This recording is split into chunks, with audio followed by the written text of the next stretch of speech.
XNDP-नि दिनै जोनोम सान आरो बे जोनोम सानाव दिनै बाहागो लानाय जोंनि इउनाइटेड फराम अफ XNDP-नि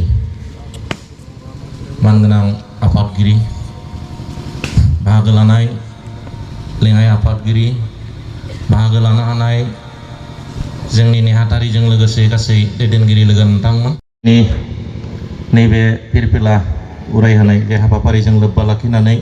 फंनैसो बिबुंथि लाखिनो थाखाय आं जोंनि मानगोनां आफादगिरि सिला बसुमतारी सारखौ खावलायनाय जाबाय। गोजोन्थों। दिनैनि first foundation day celebration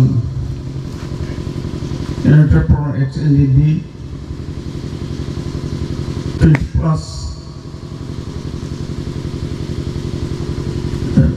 foundation दिनै बे हाबाफारिखौ लानानै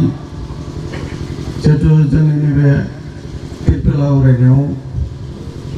जोंनि इउनाइटेड फरामनि नुजाफैनाय मानगिरेट vice president general secretary finance secretary organizing secretary आरो गोबां जोंनि समगासैबो हदियासिम जे जोंनि इउनाइटेड फरामनि डिस्ट्रिक्टनि आफादगिरि आरो बिथांमोननि अथिफारि लोगो नोंथांमोन जिहेतु नैबे बुंनो थाङोब्ला इउनाइटेड फराम XNDP-नि जिहेतु जोनोम साना बुंनो थाङोब्ला दिनै 2 बोसोरसो जाबाय। एक्चुअली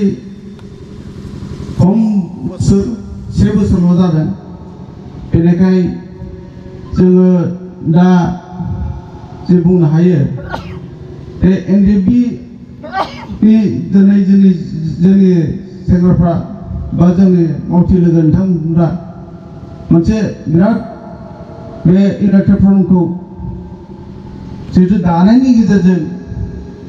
आरो दानायनि लोगोजों ओरै थाब डेभेलप जादों आरो मावदों बे माबाखौ जोङो दिनै होनो हायो। आरो बुस्थुआ जिहेतु बुंनो थाङोब्ला इउनाइटेड फराम दानायनि सिगां जोंनि XNDP-आ एकर्ड जानायनि उननिफ्राय सोरला बोला जाबायमोन। बुंनो थाङोब्ला जोङो रावजोंबो जों सिनायलायै बायदि मोनसे जाबायमोन आरो जेनेबा जोंनि गेजेराव मोनब्रै NDP-आ अर्गानाइजेसन दंब्लाबो फ्रेक्चार अर्गानाइजेसन दंब्लाबो दिनै बिथांमोना गोरोबनो हायाखैमोन। खिन्थु नैबे इउनाइटेड फराम XNDP दानायनि गेजेरजों मोनसे दिनै प्लेटफर्माव फैदों आरो बुंनो थाङोब्ला बिराद मोजां मोनसे साक्सेस जानाय बायदि बे जोंनि इउनाइटेड फरामखौ जों बुंनो हायो।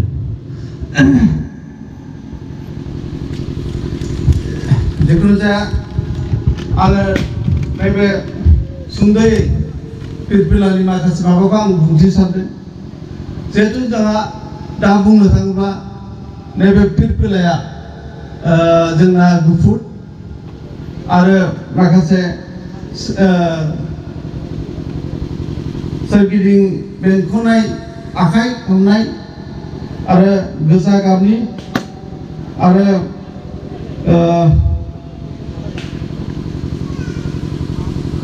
गेजेराव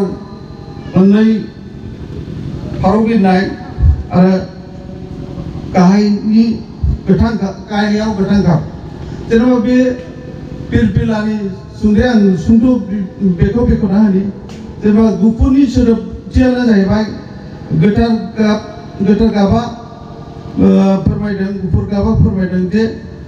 सैथो आरो गोजोन जे गुफुरनि सोदोबथिया बेखौ फोरमायदों आरो बे साराउन्डिं आखाइ हमनाय बे मोनसे जाबाय जोंनि गेजेराव इउनिटि एन्ड पिस बे मोनसे जोंखौ बेखौ जोंनि गेजेराव फोरमायदों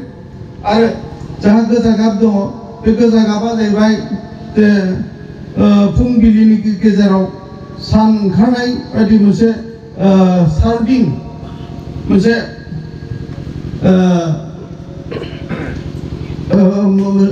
मोनसे फोरमायदों आरो गेजेराव मानै फारौनि बिरनाय दङ बे मोनसे पिस गोजोननाय बेखौ फोरमायदों आरो गाहायथाराव गोथां गाबा जाहैबाय सारदिन सोमखोर समायना मिथिंगायाखौ फोरमायनाय जादों जिखुनु जाया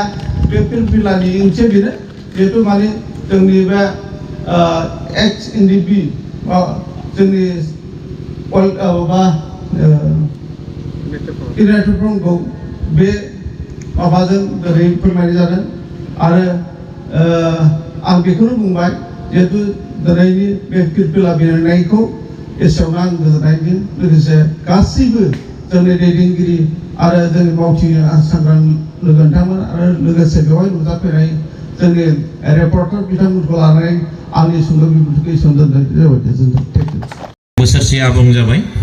आरो बे बोसोरसे आबुं जानायनि गेजेराव जोङो दिनै मा हाबा मावबोनानै जों दिनैसिम जिल्ला आरो साब डिभिजननि दैदेनगिरि लोगो नोंथांमोन जेखिनि जों इउनाइटेड फराम अफ XNDP हिसाबै जेनोखि थांखि आरो बिथांखिखौ लानानै खामानि मावनो ओंखारदों बेवहाय जोङो दिनै मेंनाय गैया बानाय गैया जिरायबाय थादों आरो बेखौ जोंनि गासै सांग्रां मावथि बिथांमोना हयथ' नुबाय थादों जानो हागौ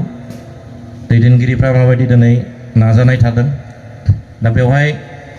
जोंनि थांखिया बेनो जे जोंनि जेंनाखौल' सुस्रांनानै जोङो रायजो राजानि जेंनाखौ नाया बे नङा जोंनि थांखिया बेनो जे जों दिनै मेन स्ट्रिमाव फैबाय दिनै रायजो राजानि गेजेराव जों दिनै जेखि सुबिदा असुबिदा जा मानो ससियेल हाबाफारियाव जों दिनै बाहागो लागोन दा बेनो जोंनि इउनाइटेड फराम अफ XNDPनि थांखि आरो जोङो दिनै मट'आनो जाहैबाय पिस एन्ड हारमनि डेभेलपमेन्ट अफ द पिपोल जों बे थांखि बे मट'जोंनो दिनै जोङो आवगायबाय थादों दा गासै जोंनि दैदेनगिरि लोगो बिथांमोनजों लोगोसे मावथि लोगो नोंथांमोन दा हाबाफारिखौ फोजोबनायनि सिगां बयनिसिमबो